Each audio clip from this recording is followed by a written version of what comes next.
और फिर से उत्तर प्रदेश में सियासी माहौल गरमा दिया है। उन्होंने लखनऊ में बिना इजाजत चुनावी सभा की। जिला प्रशासन ने योगी के खिलाफ केस दर्ज कर लिया है और आज चुनाव आयोग को इसकी रिपोर्ट भी भेजी जाएगी।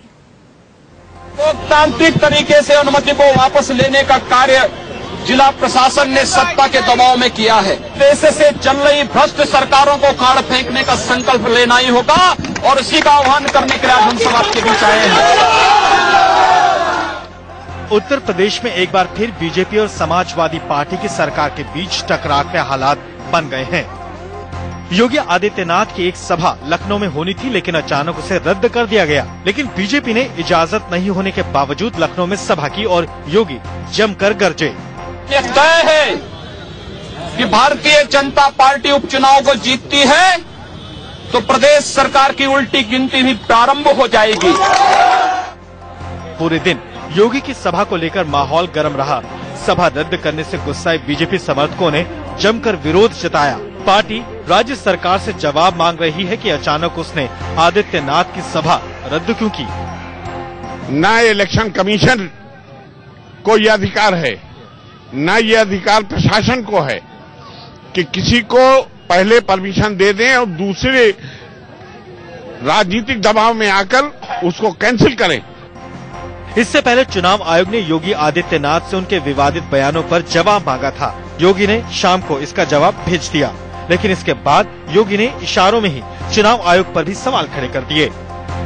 आश्चर्य करता हूं, हम लोगों को नोटिस इस आधार पर दी जा रही है कि हम लोग उत्तर प्रदेश सरकार के भ्रष्ट रवैये के खिलाफ इस सरकार के सांप्रदायिक एजेंडे पर न बोले। आखिर क्यों दंगे हो रहे हैं उत्तर प्रदेश में? दंगों के लिए हम लोग तो नहीं जिम्मेदार हैं। दूसरी तरफ समाजवादी पार्टी बीजेपी को घेर रही है। निरंतर विस्फोटक बात कर रहे हैं, सांप्रदायिक तनाव फैलाना चाहते हैं। जब अमित शाह जी ने कहा कि जितने दंगे बढ़ेंगे उतनी भाजपा मजबूत होगी, इसका मतलब उनकी मानसिकता ही जब इस बात की है, तो उनसे और क्या आचरण की आप उम्मीद करते हैं। उधर बीजेपी अध्यक्ष अमित शाह के खिलाफ मुजफ्फरनगर कोर्ट में भड़काऊ भाषण देने के मामले में चार्जशीट दाखिल की गई है। अमित शाह पर लोकसभा चुनाव प्रचार के दौरान 4 अप्रैल को भड़काऊ भाषण देने का आरोप लगा था, जिसको लेकर 3 धाराओं में उनके खिलाफ मामला दर्ज किया गया था। Vipin Choubey, Lucknow, India news.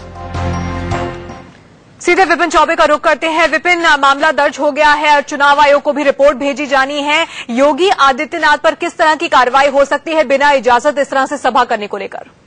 देखिए, 3 मामले हैं। सबसे पहले धारा 144 का उल्लंघन है। दूसरी बात मॉडल कोड ऑफ कंडक्ट के वायलेशन का मामला है कि चुनाव आचार संहिता लागू होने के बाद प्रशासन की अनुमति के बगैर उन्होंने वहां पर रैली की।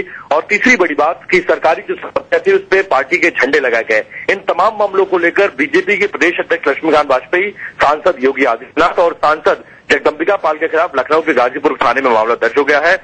लखनऊ के डीएम राजशेखर आज इलेक्शन कमीशन ऑफ इंडिया को अपनी रिपोर्ट भी भेजेंगे इस पूरे मामले में क्या था, और इसके साथ ही उस जनसभा की एक सीडी भी भेजेंगे कि किस तरह के भाषण का इस्तेमाल किया गया और कैसे प्रशासन की अनुमति के बगैर आदित्यनाथ ने वहां पर रैली की। इन तमाम चीजों के बाद माना जा रहा है कि बीजेपी की मुश्किलें बढ़ सकती हैं और आने वाले दिनों में हो सकता है कि योगी आदित्यनाथ पर गिरफ्तारी की तलवार भी लटक जाए। विपिन, धन्यवाद इस तमाम जानकारी के लिए। तो योगी आदित्यनाथ पर किस तरह की कार्रवाई होगी, क्योंकि कुल मिलाकर जैसा कि विपिन बता रहे हैं कि 3 बड़े